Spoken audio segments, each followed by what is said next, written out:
Chapitre 16. Le passeur de Lois Lowry. Chapitre 16. Donc, Jonas s'est enfui. Souvenir de la mort la trompe. Jonas ne voulait plus y retourner. Il ne voulait plus des souvenirs. Il ne voulait plus de l'honneur. Il ne voulait plus de la sagesse. Il ne voulait plus de la souffrance. Il voulait son enfance, ses genoux écorchés et son ballon. Assis seul dans son habitation, il regardait par la fenêtre et voyait les enfants jouer et les citoyens rentrer chez eux après une journée sans surprise. Des vies ordinaires, débarrassés de toute angoisse, parce qu'il avait été sélectionné, comme d'autres avant lui, pour porter leur fardeau. Mais il n'avait pas le choix. Il retourna à l'annexe. Le passeur fut clément avec lui pendant plusieurs jours après ce terrible souvenir de guerre. « Il y a tellement de bons souvenirs !» lui rappela-t-il. Et c'était vrai. Jonas avait maintenant connu un nombre incalculable de moments de bonheur, des choses dont il ne soupçonnait pas l'existence jusqu'alors. Il avait assisté à un anniversaire avec un seul enfant mis en valeur et fêté ce jour-là. Et il comprenait maintenant la joie d'être un individu particulier, d'être unique et d'en être fier. Il avait visité des musées et vu des peintures pleines de toutes les couleurs qu'il pouvait maintenant reconnaître et appeler par leur nom. Dans un souvenir d'extase, il avait monté un cheval brun luisant à travers un champ qui sentait l'herbe mouillée et s'était arrêté près d'un petit ruisseau où lui, le cheval, avait bu l'eau claire et fraîche. Maintenant, il comprenait ce qu'étaient les animaux, et au moment où le cheval s'était retourné et avait frotté affectueusement sa tête contre l'épaule de Jonas, il avait perçu les liens qui unissaient les animaux et les humains. Il avait marché dans les bois et s'était assis, le soir, près d'un feu de camp. Quoiqu'il ait découvert par le biais des souvenirs la douleur de la perte et de l'isolement, il avait aussi appris à comprendre la solitude et ses joies. « C'est quoi votre préféré ?» demanda un jour Jonas au passeur. « Vous n'avez pas besoin de me le transmettre tout de suite, ajouta-t-il rapidement. Vous pouvez juste m'en parler. Comme ça, je pourrai me faire une joie de le recevoir, puisqu'il faudra bien que je le reçoive, une fois votre travail terminé. » Le passeur sourit. « Allonge-toi, dit-il. Je suis heureux de te le transmettre. » Jonas ressentit la joie qui dominait le souvenir aussitôt que celui-ci commença. Parfois, il lui fallait un moment pour prendre ses marques et trouver sa place. Mais cette fois, il se sentit aussitôt à l'aise et perçut le bonheur qui imprégnait l'atmosphère. Il se trouvait dans une pièce remplie de monde où il faisait bon car un feu rougeoyait dans une cheminée. Il pouvait voir par la fenêtre qu'il faisait nuit dehors et qu'il neigeait. On voyait des lumières colorées, rouges, vertes et jaunes, qui scintillaient sur un arbre, lequel, curieusement, se trouvait à l'intérieur de la maison. Sur une table, des chandelles allumées et placées dans un support doré éclairaient la pièce d'une lueur douce et changeante. Il sentait l'odeur des choses en train de cuire, et il entendait rire. Un chien au poil blond dormait couché par terre. Sur le sol également, il y avait des paquets emballés dans des papiers de couleur vive et attachés par des rubans brillants.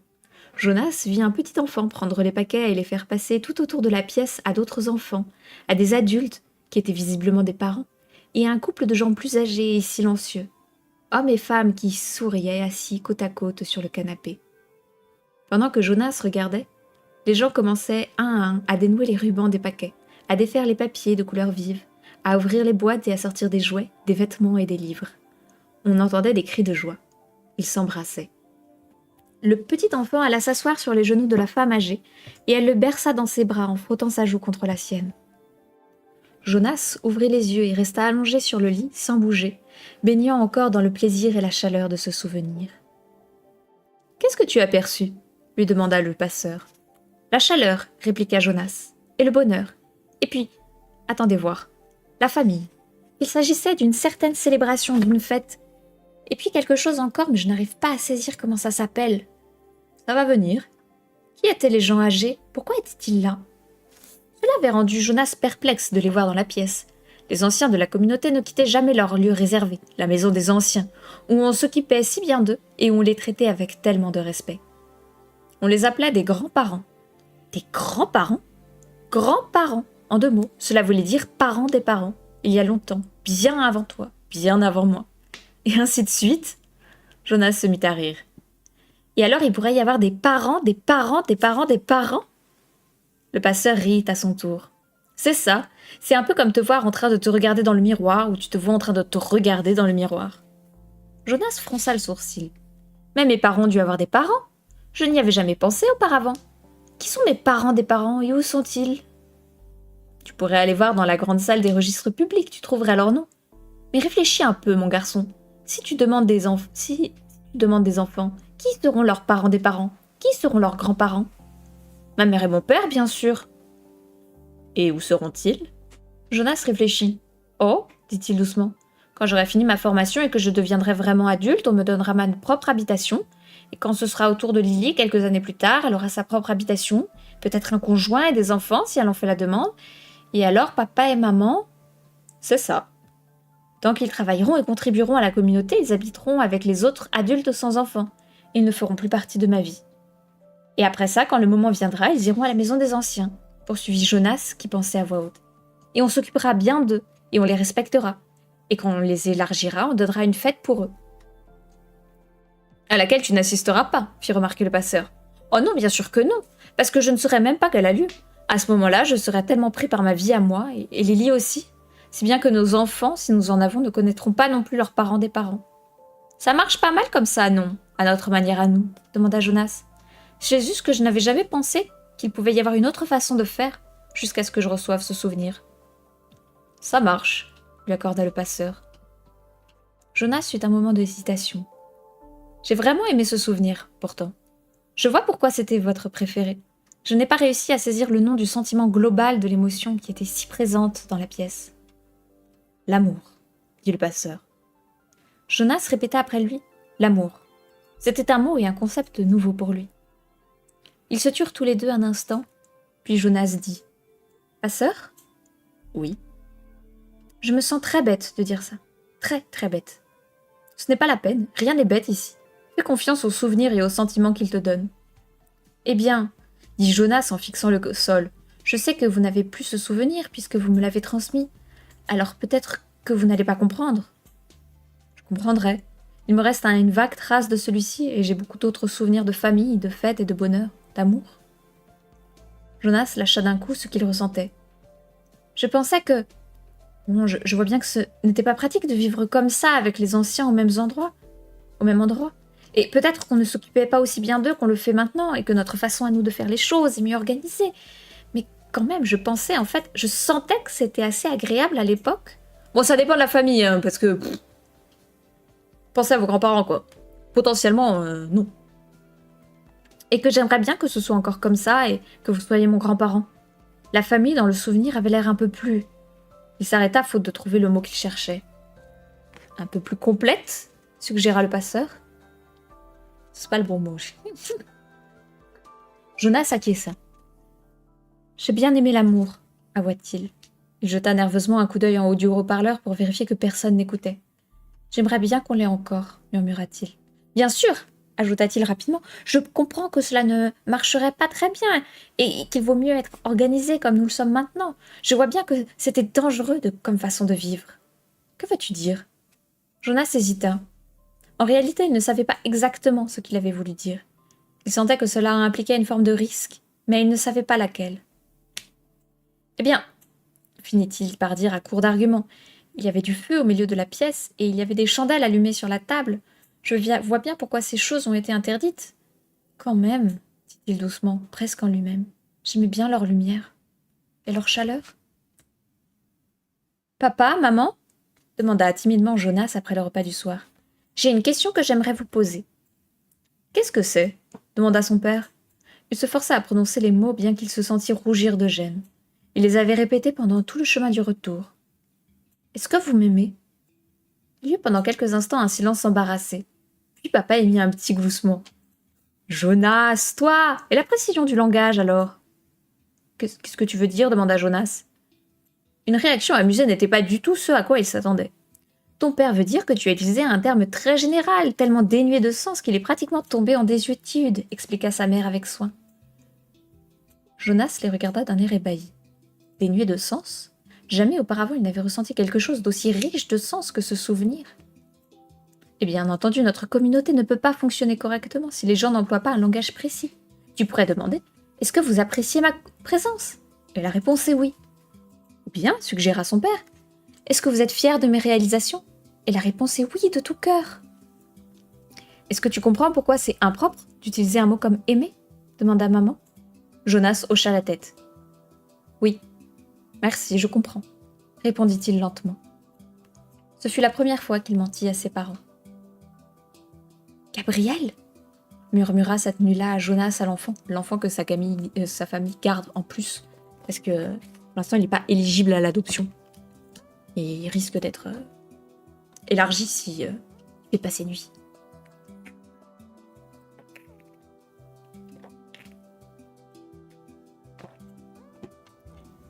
Le berceau se trouvait de nouveau dans sa chambre. Après que Gabriel eut dormi 4 nuits d'affilée dans la chambre de Jonas, ses parents avaient décrété que l'expérience était une réussite et Jonas un héros. Gabriel grandissait vite. Il marchait à 4 pattes maintenant, se traînait partout et se mettait debout. Il pouvait retourner au centre nourricier, avait dit papa d'un air heureux, maintenant qu'il dormait. Il pourrait recevoir officiellement son nom et être attribué à sa famille en décembre, qui n'était plus que dans 2 mois. Mais quand on l'emmena, il s'arrêta de nouveau de dormir et se remit à pleurer la nuit.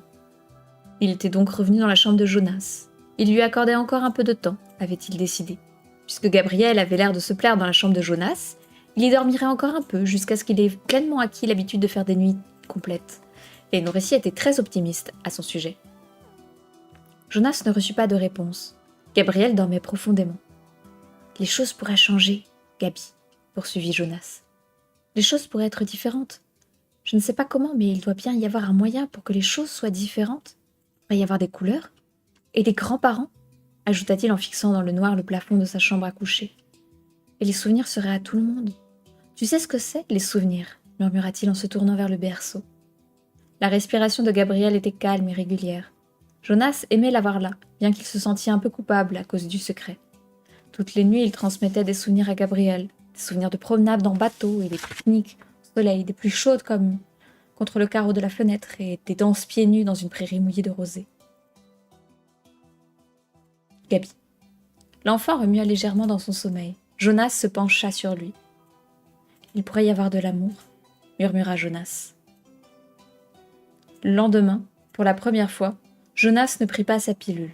Quelque chose en lui, quelque chose qui avait éclos par l'entremise des souvenirs, lui disait de s'en débarrasser. La pilule, c'est un truc qu'ils prennent tous à partir d'à peu près 10-12 ans, quoi. Pour aller bien. Arrêter de faire des rêves bizarres. Chapitre 17. La journée est décrétée jour de congé surprise. Jonas, ses parents et Lily regardèrent tous d'un air étonné le haut-parleur fixé au mur d'où émanait cette annonce. Cela arrivait si rarement, et c'était un tel plaisir pour toute la communauté quand cela se produisait. Les adultes étaient exemptés de se rendre au travail, et les enfants d'aller à l'école ou en formation et de faire leurs heures de bénévolat. Les travailleurs de remplacement, qui auraient un jour de congé différent, prenaient en charge toutes les tâches vitales, nourrir les nouveau-nés, livrer les provisions et s'occuper des anciens. Et la communauté était libre. Jonas se réjouit et reposa le dossier contenant ses devoirs. Il était sur le point de partir à l'école. L'école avait moins d'importance pour lui désormais.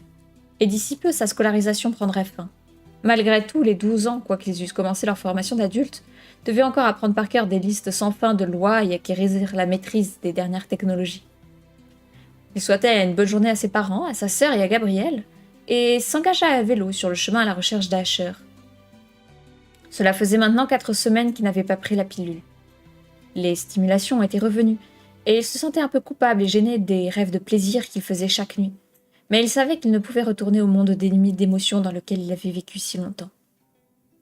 Et ces émotions nouvelles et plus fortes ne pénétraient pas seulement dans son sommeil.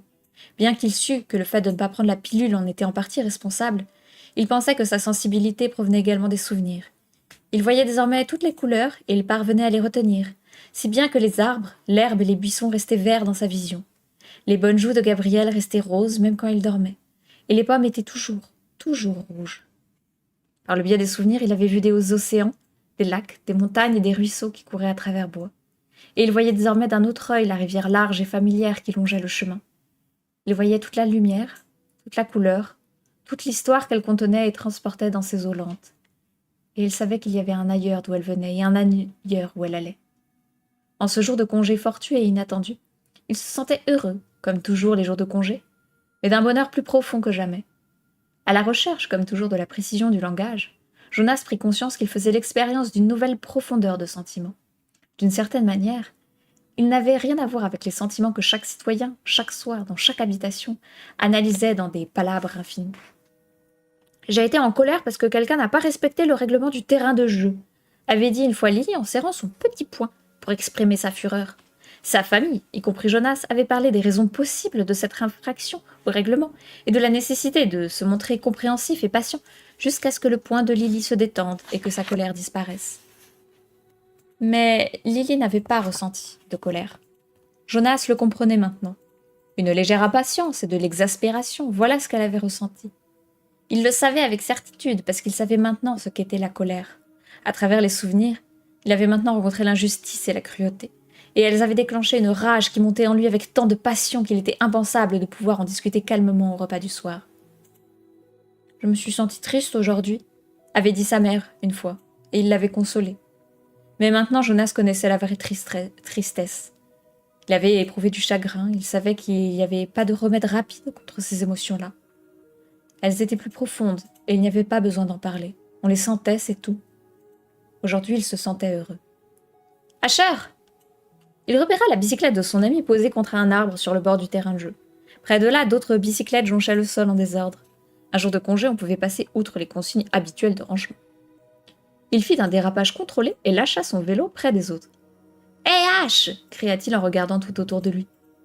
On aurait dit qu'il n'y avait personne dans la zone de jeu. « Où es-tu ?»« Ta ta ta ta ta ta ta ta !» C'était une voix d'enfant qui sortait d'un buisson près de lui. « Pan, pan, pan !» Une 11 ans du nom de Tania sortit en titubant de son abri. D'un geste plein d'emphase, elle porta les mains à son ventre et fit quelques pas en zigzagant. « Ah, tu m'as eu !» gémit-elle et elle tomba par terre en grimaçant de douleur. « Pan !» Jonas, qui se tenait sur le bord du terrain de jeu, reconnut la voix d'Asher. Il vit son ami, une arme imaginaire à la main, s'élancer d'un arbre à l'autre. « Pan ! Tu es dans ma ligne de mire, Jonas, attention !» Jonas recula. Il vint s'agenouiller derrière la bicyclette d'Asher pour se mettre hors de vue. C'était un jeu auquel il avait souvent joué avec les autres enfants, le jeu des bons et des méchants. Un passe-temps inoffensif qui leur permettait de se défouler et ne se terminait qu'une fois tous allongés sur le sol dans des positions saugrenues. Il n'avait jamais pris conscience qu'il jouait à la guerre. « À l'attaque !» Le cri surgit de derrière la petite cabane où on rangeait le matériel de jeu. 3 enfants se précipitèrent en avant, leurs armes imaginaires au poing. De l'autre côté du terrain, un cri vint leur répondre. « Contre-attaque !» Une horde d'enfants, parmi lesquels Jonas reconnut Fiona, émargea de son abri et se mit à courir en position ramassée tout en tirant des coups de feu. Plusieurs s'arrêtaient, portaient la main à l'épaule ou à la poitrine dans un geste caricatural et faisaient semblant d'être touchés. Ils se laissaient tomber sur le sol et restaient à terre en réprimant des gloussements. Jonas sentit des émotions surgir en lui. Il se vit avancer sur le terrain de jeu. « Tu es touché, Jonas !» cria Asher derrière un arbre. « Bon, encore touché !» Jonas était debout, seul au milieu du terrain. Plusieurs enfants levèrent la tête et lui jetèrent un regard embarrassé. Les armées ralentirent, se redressèrent et le regardèrent pour voir ce qu'il allait faire. Jonas revoyait en esprit le visage du garçon mourant dans le pré qui l'avait supplié de lui donner de l'eau.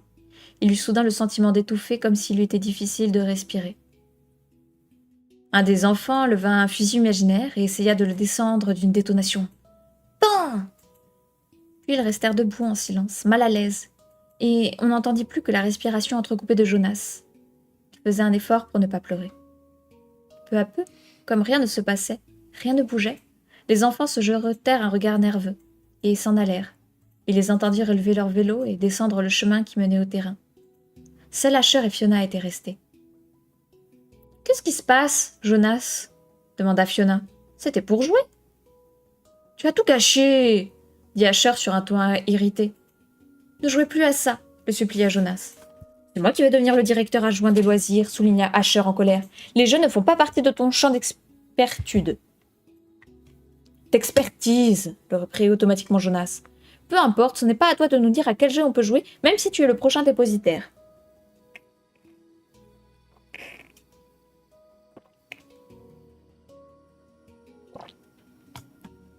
Asher lui jeta un coup d'œil circonspect. « Je te demande pardon de ne pas te montrer le respect qui t'est dû, » marmonna-t-il. « Asher !» commença Jonas. Il s'efforçait de parler avec précaution et douceur pour exprimer exactement ce qu'il avait à dire. « Je ne pouvais pas savoir, je ne le savais pas moi-même jusqu'à récemment. Mais c'est un jeu cruel, dans le temps il y avait... » « J'ai dit que je te demandais pardon, Jonas. » Jonas soupira. Cela ne servait à rien. Évidemment qu'Asher ne pouvait pas comprendre. « J'accepte tes excuses, Asher, » dit Jonas d'un ton las. « Est-ce que tu vas aller te promener au bord de la rivière, Jonas ?» demanda Fiona qui se mordit les lèvres de nervosité. Jonas la regarda. Elle était si jolie. Pendant un bref instant, il eut l'impression qu'il n'aimerait rien tant que de se promener tranquillement à vélo le long de la rivière, en riant et en discutant avec sa douce amie. Mais il savait que ce genre de moment lui avait été dérobé. Il secoua la tête. Après un instant, ses deux amis tournèrent les talons et se dirigèrent vers leur vélo, et les regarda s'éloigner. Jonas se traîna jusqu'au banc qui se trouvait près de la cabane, et s'assit submergé par un sentiment de perte. Son enfance, ses amitiés, son insouciance, toutes ces choses semblaient lui échapper des mains. À cause de sa sensibilité nouvelle et accrue, il avait été envahi de tristesse à la façon dont les autres riaient et criaient en jouant à la guerre. Mais il savait qu'il ne pouvait pas comprendre pourquoi, sans les souvenirs. Il éprouvait tellement d'amour pour Asher et pour Fiona. Mais eux ne pouvaient l'éprouver en retour sans les souvenirs. Et il ne pouvait pas les leur donner. Jonas savait avec certitude qu'il ne pouvait rien changer. Ce soir-là, dans leur habitation, Lily bavarda gaiement, racontant la merveilleuse journée qu'elle avait passée. Elle avait joué avec ses amis, pris son repas de midi dehors, et, confessa-t-elle, fait un petit tour sur la bicyclette de son père. « J'ai tellement hâte d'être le mois prochain pour avoir mon vélo à moi. Celui de papa est trop grand pour moi, je suis tombée, » expliqua-t-elle d'un ton dégagé. Heureusement que Gabriel n'était pas à l'arrière. « En effet, dit maman, en fronçant les sourcils à cette idée. » Gabriel agita les bras en entendant son nom. Il avait tout juste commencé à marcher la semaine précédente. Les premiers pas d'un enfant étaient toujours un moment de réjouissance au centre nourricier, avait raconté papa, mais aussi l'occasion d'introduire la baguette disciplinaire. Désormais, papa rapportait chaque soir l'instrument effilé au cas où Gabriel ferait des bêtises. Mais c'était un enfant joyeux et facile à vivre. Il marchait maintenant d'un pas mal assuré à travers la pièce en criant « Cal !» Gazouillait-il. « Cal !» C'était sa manière à lui de dire son nom. Jonas s'anima. La journée avait été déprimante pour lui, après avoir si bien commencé, mais il mit de côté ses idées noires.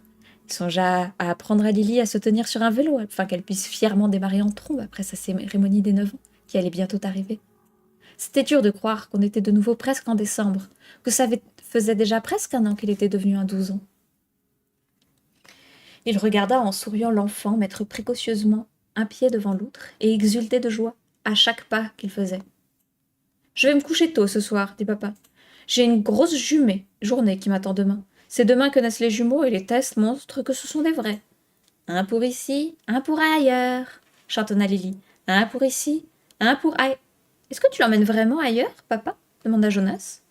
Non, je dois juste faire la sélection. Je les pèse, je donne le plus gros des deux à un nourricier qui est là à attendre, puis je lave le plus petit, je le mets bien au chaud. Ensuite, je fais une petite cérémonie d'élargissement et puis... Il regarda Gabriel en souriant. Et puis je fais « Au revoir », dit-il de la voix douce et particulière qu'il prenait pour parler au bébé. Il fit le geste familier de la main.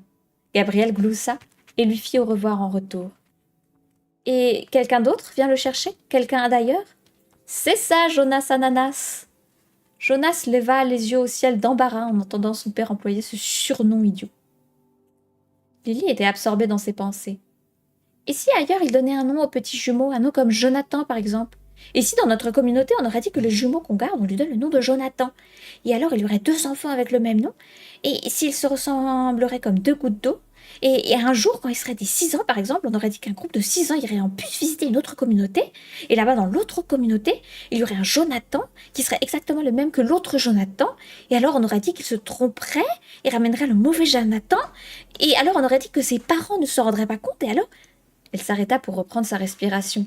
« Lily, dit maman, j'ai une idée formidable. Peut-être que quand tu deviendras une 12 ans, on t'attribuera le rôle de conteuse. Je crois qu'on n'a pas eu de conteuse dans la communauté depuis longtemps. Mais si je faisais partie du comité, je te choisirais certainement pour ce poste. » Lily sourit, jusqu'aux oreilles. « J'ai encore une meilleure idée d'histoire, annonça-t-elle. Et si en fait on était tous des jumeaux et on le savait pas? Et alors ailleurs, il y avait une autre Lily, et un autre Jonas, et un autre papa, et un autre Asher, et une autre grande sage, et une autre... Lily, grogna papa, c'est l'heure d'aller au lit.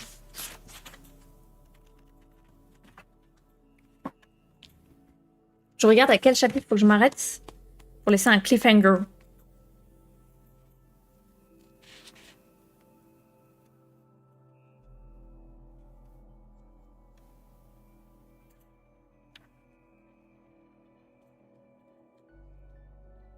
Ok, faut que j'en lise 2 encore.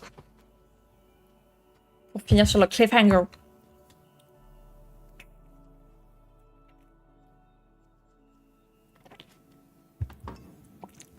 Chapitre 18. Passeur ? Demanda Jonas le lendemain. Est-ce que vous pensez parfois à l'élargissement ? Tu veux dire mon propre élargissement ou juste l'élargissement en général ? Les deux, je crois. Je veux dire que j'aurais dû être plus précis, mais je ne sais pas exactement ce que je veux dire. Rassieds-toi, tu n'as pas besoin d'être allongé pour discuter. Jonas, qui était déjà étendu sur le lit quand la question lui vint à l'esprit, se rassit. Je crois que j'y pense de temps en temps, dit le passeur. Je pense à mon propre élargissement quand je souffre trop. Parfois, je souhaiterais demander à être élargi, mais je ne suis pas autorisé à le faire avant d'avoir formé le nouveau dépositaire. Moi, dit Jonas d'un ton abattu. Il n'était pas pressé de voir se terminer sa formation et de devenir le nouveau dépositaire. Il lui apparaissait clairement que c'était une vie terriblement difficile et solitaire en dépit de l'honneur qui lui était attaché. Moi non plus, je ne peux pas demander à être élargi, fit remarquer Jonas. Ça fait partie de mon règlement. Le passeur rit avec dureté. Ah, je sais. Ils ont mis ces règles au point après l'échec il y a 10 ans. Jonas avait maintenant entendu parler à plusieurs reprises de l'échec précédent, mais il ne savait toujours pas ce qui s'était passé 10 ans auparavant. Passeur, dit-il, racontez-moi ce qui s'est passé, s'il vous plaît. Le passeur haussa les épaules. À la première vue, c'est assez simple. On a désigné un nouveau dépositaire, comme toi. La sélection s'est faite assez facilement. On a annoncé la sélection au cours de la cérémonie. La foule a acclamé, comme elle l'a fait pour toi. La personne choisie était perplexe et un peu effrayée, comme toi. Mes parents m'ont dit que c'était un individu féminin. Le passeur acquiesça. Jonas pensa à l'individu féminin qu'il préférait, Fiona, et frissonna. Il n'aurait pas voulu que sa douce amie souffre comme il avait souffert en recevant les souvenirs. « Comment était-elle » demanda-t-il. Le passeur prit un air triste en y pensant. C'était une jeune fille remarquable, pleine de sang-froid et de sérénité, intelligente et désireuse d'apprendre. Il secoua la tête et inspira profondément. « Tu sais, Jonas, quand elle est venue me voir dans cette pièce, quand elle s'est présentée pour commencer sa formation ?» Jonas l'interrompit par une question. « Est-ce que vous pouvez me dire comment elle s'appelait ? Mes parents m'ont dit qu'on ne devait plus prononcer son nom dans la communauté, mais est-ce que vous ne pouvez pas me le dire juste à moi ?» Le passeur eut l'air d'hésiter comme si le fait de prononcer son nom à haute voix risquait d'être trop douloureux. « Elle s'appelait Rosemary, finit-il par dire. « Rosemary, j'aime bien ce nom. » Le passeur poursuivit. « Quand elle est venue me voir la première fois, elle s'est assise sur la chaise où tu t'es assis le premier jour. Elle était impatiente et excitée, et un peu effrayée aussi. Nous avons discuté. J'ai essayé de lui expliquer les choses du mieux que j'ai pu, comme vous l'avez fait avec moi. » Le passeur eut un petit rire piteux. « Les explications sont difficiles, cela se situe tellement au-delà de l'expérience commune. Mais j'ai essayé, et elle a écouté avec attention. Ses yeux étaient très lumineux, je me rappelle. » Et il leva brusquement les yeux. « Jonas, je t'ai donné un souvenir et je t'ai dit que c'était mon préféré. Il m'en reste encore une bribe, la pièce avec la famille et les grands-parents. » Jonas hocha la tête, bien sûr qu'il s'en souvenait. « Oui, dit-il. Il y avait cette émotion magnifique, vous m'avez dit que c'était de l'amour. »« Alors tu peux comprendre qu'est-ce que j'éprouvais pour Rosemary, » expliqua le passeur. « Je l'aimais. C'est ce que j'éprouve pour toi aussi, » ajouta-t-il. « Qu'est-ce qui lui est arrivé » demanda Jonas. « Nous avons commencé sa formation. Elle se recevait bien, comme toi. Elle était tellement pleine d'enthousiasme, tellement ravie de faire de nouvelles expériences. Je me rappelle son rire. » Sa voix vacilla et s'évanouit. « Que s'est-il passé » redemanda Jonas après un moment. « Je vous en prie, racontez-moi. » Le passeur ferma les yeux. Ça me brisait le cœur, Jonas, de lui transmettre de la souffrance. Mais c'était mon rôle. C'est ce que je devais faire, comme je l'ai fait avec toi. La pièce était silencieuse. Jonas attendait. Enfin, le passeur continua. 5 semaines, ce fut tout. Je lui donnais des souvenirs de bonheur, un tour de manège, un chaton pour jouer avec, un pique-nique. Parfois, j'en choisissais un juste parce que je savais que ça la ferait rire, et je chérissais tellement le son de son rire dans cette pièce, qui avait toujours été silencieuse. Mais elle était comme toi, Jonas, elle voulait tout connaître. Elle savait que c'était sa responsabilité de le faire. Alors elle m'a demandé de lui transmettre des souvenirs plus difficiles. Jonas retint son souffle un instant. Vous ne lui avez pas transmis la guerre quand même, pas après 5 semaines.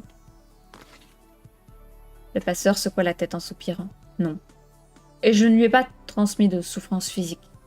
Mais je lui ai transmis la solitude et la perte. J'ai transmis le souvenir d'un enfant auquel on retirait ses parents. J'ai commencé par ça. Et elle avait l'air abasourdie à la fin. Jonas ravala sa salive. Rosemary et son rire avaient commencé à lui sembler réels, et il la vit en train d'ouvrir les yeux, allongée sur le lit des souvenirs en état de choc. Le passeur continua. J'ai reculé et je lui ai donné d'autres petites joies, mais tout changea une fois qu'elle eut découvert la souffrance. Je le vis dans ses yeux. Elle n'avait pas assez de courage, suggéra Jonas. Le passeur ne répondit pas à la question. Elle insistait pour que je continue et que je ne l'épargne pas. Elle disait que c'était son devoir. Et je savais bien sûr qu'elle avait raison. Je ne pouvais pas me résoudre à lui infliger une souffrance physique. Mais je lui ai transmis des angoisses de plusieurs sortes. La pauvreté, la faim, la terreur. Il fallait que je le fasse, Jonas. C'était mon rôle et elle avait été choisie. Le passeur le regardait d'un air implorant. Jonas lui caressa la main. Finalement, un après-midi, nous avons terminé notre travail de la journée. Ça avait été une séance difficile. J'ai essayé de finir, comme je le fais avec toi, par quelque chose de gai et de joyeux. Mais l'époque des rires avait disparu depuis longtemps. Elle s'est levée en silence, le front plissé, comme si elle était en train de prendre une décision. Puis elle s'est approchée de moi et m'a mis ses bras autour de mon cou. Elle m'a embrassée sur la joue. Jonas vit le passeur se toucher la joue au souvenir du contact des lèvres de Rosemary 10 ans auparavant. Ce jour-là, elle est partie d'ici, de cette pièce, et n'est pas retournée chez elle. L'annonceur m'a averti qu'elle s'était directement rendue auprès de la grande sage et avait demandé à être élargie. Mais c'est contre le règlement. Le dépositaire en formation ne peut pas demander à être... Cela fait partie de tes règles, Jonas. Cela ne faisait pas partie des siennes. Elle a demandé de l'élargissement, et ils ont dû lui accorder. Je ne l'ai jamais revu. C'était donc ça, l'échec, pensa Jonas. Il était évident que cela avait affecté le pasteur très profondément. Mais cela ne semblait pas si terrible après tout. Et lui, Jonas, n'aurait jamais fait ça, n'aurait jamais demandé à être élargi, quelque difficile que fût sa formation. Le pasteur avait besoin d'un successeur, il avait été choisi. Une pensée lui traversa l'esprit. Rosemary avait été élargie au tout début de sa formation. Et si quelque chose lui arrivait à lui, Jonas, il détenait une année entière de souvenirs maintenant. « Pasteur » demanda-t-il. « Je ne peux pas demander à être élargi, je sais. Mais s'il se passait quelque chose, un accident, si je tombais dans la rivière comme Caleb, le petit 4 ans, bon, ça ne tient pas vraiment debout parce que je sais bien nager. Mais si je ne savais pas nager, que je tombe dans la rivière et que je disparaisse, alors il y aurait plus de nouveaux dépositaires, mais vous m'auriez déjà transmis tout un tas de souvenirs. Si bien que quand il sélectionnerait un nouveau dépositaire, les souvenirs auraient disparu. À part les bribes qui vous en restent. Et alors si... Il se mit soudain à rire. On dirait ma sœur Lily, dit-il en se moquant de lui-même. Le passeur le regarda d'un air grave. Tu ferais mieux de ne pas t'approcher de la rivière, mon ami, dit-il.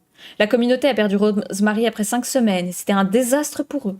Je ne savais vraiment pas ce qu'ils feraient s'ils te perdaient. Pourquoi est-ce que c'était un désastre? Je crois que je t'ai raconté, lui rappela le passeur, que quand elle a disparu, les souvenirs sont revenus aux gens. Si tu disparaissais dans la rivière, Jonas, tes souvenirs ne disparaîtraient pas avec toi. Les souvenirs durent toujours.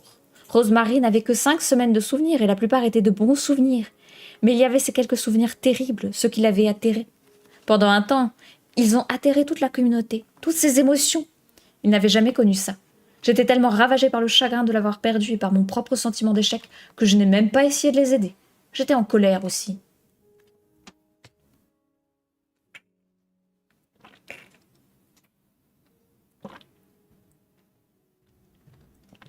Le passeur se tut pendant un moment. Apparemment, il réfléchissait. « Tu sais, finit-il par dire, s'il te perdait, avec toute la formation que tu as reçue maintenant, il serait de nouveau confronté à tous ses souvenirs. » Jonas fit la grimace. Il détesterait ça. Ça, c'est sûr, il ne saurait pas comment y faire face. La seule manière dont j'y fais face, c'est en vous ayant, vous, pour m'aider, fit remarquer Jonas dans un soupir. Le passeur acquiesça. J'imagine, dit-il lentement, que je pourrais. Que vous pourriez quoi? Le passeur était toujours perdu dans ses pensées. Après un moment, il dit « Si tu partais dans la rivière, j'imagine que je pourrais aider la communauté entière comme je t'ai aidé. C'est une idée intéressante, il faut que j'y réfléchisse davantage. Peut-être qu'on en reparlera, mais pas maintenant. Je suis content que tu saches bien nager, Jonas, mais ne t'approche pas trop de la rivière. » Il eut un petit rire, mais ce n'était pas de bon cœur. Ses pensées paraissaient ailleurs et ses yeux semblaient très inquiets. Chapitre 19. Jonas jeta un coup d'œil à la pendule. Ils avaient toujours tellement de travail qu'il était rare qu'ils prennent le temps de discuter comme ils venaient de le faire. « Je suis désolée d'avoir été si long avec mes questions, dit Jonas. J'ai juste parlé de l'élargissement parce que mon père élargit un nouveau-né aujourd'hui, un jumeau. Il doit en choisir un et élargir l'autre, ils font ça au poids. » Il jeta un coup d'œil à la pendule. « En fait, il doit déjà avoir terminé, je crois que c'était ce matin. » Le passeur prit un air grave. « J'aimerais bien qu'il ne le fasse pas, » dit-il à voix basse, comme à lui-même. « Mais il ne peut pas y avoir deux personnes identiques. Pensez un peu, on s'y retrouverait plus, pouffa Jonas. J'aimerais bien y assister, ajouta-t-il après coup. Il aimait l'idée de voir son père accomplir la cérémonie, laver le petit jumeau et le mettre bien au chaud. Son père était si doux. « Tu peux » dit le passeur. « Non » répliqua Jonas. « Il ne laisse jamais les enfants y assister, c'est très confidentiel. »« Jonas, » lui dit le passeur, « je sais que tu as lu ton règlement avec beaucoup d'attention. Tu ne te rappelles pas que tu as le droit de poser n'importe quelle question à n'importe qui. » Jonas hocha la tête. « Oui, mais... » « Jonas, quand toi et moi aurons fini notre travail tous les deux, tu seras le nouveau dépositaire, tu peux lire les livres, tu auras les souvenirs, tu as accès à tout. Cela fait partie de ta formation. Si tu veux voir un élargissement, tu n'as qu'à le demander. » Jonas haussa les épaules. « Bon, alors peut-être que je le ferai, mais c'est trop tard pour celui-ci et je suis sûr que c'était ce matin. » C'est alors que le passeur lui révéla quelque chose. Toutes les cérémonies confidentielles sont enregistrées. Elles se trouvent dans la grande salle des registres privés. Est-ce que tu veux voir l'élargissement de ce matin ? Jonas hésitait. Il avait peur que son père n'apprécie pas qu'il regarde quelque chose d'aussi confidentiel. « Je pense que tu devrais, » lui dit le passeur d'un ton ferme. « Eh bien d'accord alors, » dit Jonas, « dites-moi comment faire. » Le passeur se leva de son fauteuil et se dirigea vers le haut-parleur du mur, et tourna le bouton qui était en position fermée sur ouvert. La voix se fit aussitôt entendre. « Oui, dépositaire, comment puis-je vous aider ? Je voudrais voir l'élargissement du jumeau de ce matin. Un instant, dépositaire, merci de votre instruction. » Jonas regarda l'écran vidéo placé au-dessus de la rangée de boutons. Des zigzags se mirent à apparaître sur l'écran vide, puis des chiffres suivis par la date et l'heure. Il était stupéfait et ravi que ce fût à sa disposition, et surpris de ne pas l'avoir su plus tôt. Soudain, il vit apparaître une petite pièce sans fenêtre, vide, à l'exception d'un lit, d'une table. Jonas aperçut une balance. Il en avait déjà vu lors de ses heures de bénévolat au centre nourricier, et d'un placard. Le sol était recouvert d'une moquette claire. « C'est juste une pièce normale, fit-il. Je pensais qu'il faisait peut-être ça à l'auditorium pour que tout le monde puisse venir. Tous les anciens vont aux cérémonies d'élargissement, mais j'imagine que quand c'est un nouveau-né, ils n'ont... » « Chut !» dit le passeur, les yeux sur l'écran. Le père de Jonas, vêtu de son uniforme de nourricier, entra dans la pièce en berçant dans ses bras un minuscule nouveau-né, enveloppé d'un lange. Une femme en uniforme entra à sa suite en portant un deuxième nouveau-né, enveloppé de manière similaire. « C'est mon père !» Jonas s'aperçut qu'il chuchotait comme s'il risquait de réveiller les nourrissons, en parlant à voix haute. « Et l'autre, c'est son assistante. Elle est encore en formation, mais elle aura bientôt terminé. » Les deux nourriciers défirent les langes et couchèrent les nouveau-nés identiques sur le lit. Ils étaient nus. Jonas vit qu'ils étaient de sexe masculin. Il regarda, fasciné. Son père les plaçait doucement l'un après l'autre sur la balance et les pesait. Il l'entendit rire. « Bon, » dit son père à la femme, « j'ai cru un instant qu'il serait exactement pareil, ça aurait posé un problème. Mais celui-ci, » il lui passa un nourrisson après l'avoir enveloppé, de nouveau, « fait tout juste 3 kilos. Tu peux le laver, l'habiller et l'amener au centre. » La femme prit le nourrisson et quitta la pièce par la porte où elle était rentrée. Jonas vit son père se pencher au-dessus du nourrisson qui gigotait sur le lit. « Et toi, petit bonhomme, tu ne fais que 2,6 kg, tu es une crevette !» C'est la voix qu'il prend pour parler à Gabriel, fit remarquer Jonas en souriant. « Regarde bien, » dit le passeur. « Maintenant, il va le laver et le mettre bien au chaud, » informa Jonas. Il me l'a dit. « Tais-toi un peu, Jonas !» ordonna le passeur d'une voix étrange. « Et regarde bien !» Jonas obéit et concentra son attention sur l'écran dans l'attente de ce qu'il allait suivre. Il était particulièrement curieux de voir la cérémonie. Son père se retourna et ouvrit le placard. Il en sortit une seringue et une petite bouteille. Il inséra l'aiguille dans la bouteille avec beaucoup de précaution et commença à remplir la seringue de liquide transparent. Jonas fit une grimace de compassion.